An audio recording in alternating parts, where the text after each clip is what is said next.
ఇది నిజంగా మీకు ఊహ కందని కథ. వినే ముందు సబ్స్క్రైబ్ చేసుకోండి, ఎందుకంటే కథ పూర్తిగా విన్నాక మీరు ఎలా ఉంటారో ఏమో. సరే, కథ చెప్తా వినండి. నా పేరు కరుణ. సొరగూడెం అనే చిన్న ఊరు. ఊరు చిన్నదే కానీ ఇల్లు పెద్దది. నేను డిగ్రీ ఆఖరి సంవత్సరం పట్నంలో చదువుతున్నాను. చిన్నప్పటి నుంచి హాస్టల్లోనే పెంచారు మా అమ్మ నాన్న. ఈ రోజు నేను పరీక్షలు ముగించుకొని పుట్టినరోజు కానీ ఇంటికి బయలుదేరా. ఈ సంవత్సరం నా బర్త్డే పండగలా చేస్తా అన్నాడు మా నాన్న. అర్థం కాల. నా బర్త్డేకి ఇన్ని సంవత్సరాలకి విష్ చేయడానికి కూడా హాస్టల్కి వచ్చేవాళ్ళు కాదు, కానీ ఇప్పుడేమో పండగ హడావిడి. మా ఇల్లంతా జనాలు. ఆ జనాల చూపుల్లో ఏదో ఆనందం స్పష్టంగా కనిపిస్తుంది. అడగలేను. చాలా కనులు నా మీదున్నాయి. అమ్మ ఇల్లు శుభ్రం చేయడంలో సాయం చేయమంది. సరే అని మా బామ్మగారి రూమ్ సర్దుదామని స్టార్ట్ చేశా. అన్నీ దులిపి తుడుచుకున్నా. అమ్మమ్మ దగ్గర బోల్డ్ సామాన్లున్నాయి. ఇవన్నీ శుభ్రం చేసేసరికి నా తల ప్రాణం తోక్కొచ్చు. ఈ రోజంతా పట్టేస్తుందేమో. ఏంటి బామ్మ నువ్వు ఇలా పెట్టావు రూమ్ ని? మధ్యాహ్నం అయిపోయింది, ఇంకా చాలులేమ్మా, అన్నం తిందాం పద. వద్దులే అమ్మమ్మ, నేను తింటాను తర్వాత, నువ్వు తినేసిరా. సరేలేమ్మా, నేను పోతా. మా అమ్మ వెళ్ళిపోయింది. నేను మళ్ళీ సర్దడం మొదలు పెట్టాను. మంచం కోడికి నా చేయి ఉంగరం తగిలింది. తగలగానే మంచం కింద ఉన్న చెంబు కదిలింది. వనుజం, ఏంటి భోంచేసావా అన్న శబ్దం వినిపించింది. ఒక్కసారిగా నా గుండె ఆగిపోయింది. చుట్టి చూసా, ఎవ్వరూ లేరు, కానీ మాట మాత్రం స్పష్టంగా వినిపిస్తుంది. భయాన్ని పక్కన పెట్టి ఎక్కడి నుంచి సౌండ్ వస్తుందో గమనిద్దామని డిసైడ్ అయ్యి, పిలిచి ఏం పలకవేం కనకం, ఉన్నావా లేక నా దగ్గరకు వచ్చేస్తున్నావా? అప్పుడు కనిపించింది బంగారు రంగులో తలతలా మెరిసిపోయే చెంబు మంచం కింద. అక్కడ నుండే శబ్దం. ఇది పక్కా. ఇంకా చేతిలోకొచ్చిన నా గుండె వేగంగా ఆగకుండా వెళుతున్న మెట్రో ట్రైన్ లా పరిగెడుతూ ఉంది. ఒళ్ళంతా చల్లగా అయిపోయింది. నా బాడీలో ఏ పార్ట్ కదలలేకపోతున్నా.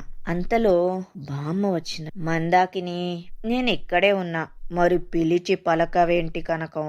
ఇందాకటి నుంచి మొత్తుకుంటున్నాను, ఏమైపోయిందేమో అని నీకు అని కంగారు పడ్డాను. చెప్పు, కరుణకి పుట్టినరోజుకి అన్ని సిద్ధం చేశావా? తనకి అన్ని విషయాలు చెప్పావా? చెప్పాల్సిన సమయం వచ్చింది. చెప్పి నీ భారం తగ్గించుకో. అలాగే, కరుణ ఇక్కడే ఉంది, మాట్లాడి నిన్ను పిలుస్తాలే. ఓ గ్లాసులో నీళ్ళు తీసుకుని వచ్చి నా చేతికి ఇచ్చింది బామ్మ. బిత్తరపోతున్న నా భుజం మీద చెయ్యేసి, బామ్మ కంగారు పడకో, ఎప్పటికైనా నీకు చెప్పాల్సినవే. మంచినీళ్లు తాగు. 16 ఏళ్ల క్రితం జరిగిన కథ నీకు చెప్పాలి. అది కాలరాత్రి. గాఢమైన నిద్రలో ఉన్నారు జనమంతా. అప్పుడే హింబ అనే దయ్యం 5 ఏళ్లున్న పిల్లల గడపలన్నిటినీ తట్టుకుంటూ ఒక నల్లటి దారంతో ఆ ఇంటిని ముద్ర వేసుకుంటూ తనకు కావలసిన లక్షణాలున్న పిల్లవాని కోసం వెతుకుతూ ఉంది.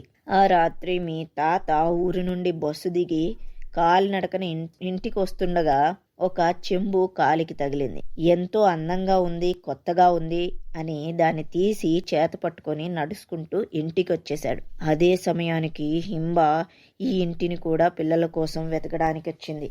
ఏదో శబ్దం విన్న మీ తాత వెనక్కి తిరిగి చూశాడు. అంతలో హింబ తనను దాడి చేయబోతుండగా చేతిలో ఉన్న చెంబుతో గట్టిగా కొట్టాడు. హింబ చాలా దూరం వెళ్ళిపడింది. శబ్దానికి నేను లేచాను. అక్కడికి వచ్చాను.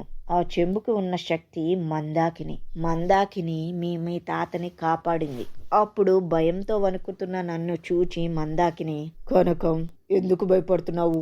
మీ వారికి ఉన్న ధైర్యం నీకు లేదా?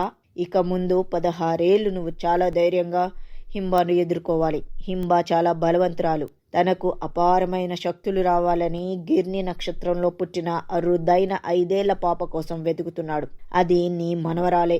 తనకి ఈ ఊరు దాటించండి, లేకపోతే కష్టం తప్పదు.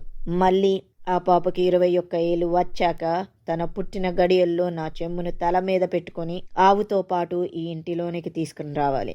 అప్పుడు ఆ హింబ నీ మనవరాల్ని ఏమీ చేయలేదు. అప్పటిదాకా చాలా జాగ్రత్తగా ఉండు. ఇదమ్మా జరిగింది. అందుకే బామ్మ, ఇదేనా నా పుట్టినరోజు పండగ విషయం? నేను నమ్మలేకపోతున్నాను అని చేయాల్సిన కార్యక్రమాలన్నీ చేయించి ఆ హింబ ఇంకా నా జోలికి రాకుండా నన్ను కాపాడింది నా కుటుంబం. మా బామ్మకి, తాతకి నేను ఎంతో రుణపడి ఉన్నాను. మళ్ళీ మందాకిని ఆ చెంబుని నేను ఇప్పటికీ నా ఇంట్లోనే పెట్టుకున్నాను. నేను ఎక్కడ ఉన్నా నా ఇంటిలో ఆ చెంబు నాతోనే ఉంటుంది. నేను పోయేదాకా నా మంచం కింద మందాకిని అలాగే ఉంటుంది. మీకు ఈ కథ కనుక నచ్చినట్లయితే please like, share and subscribe.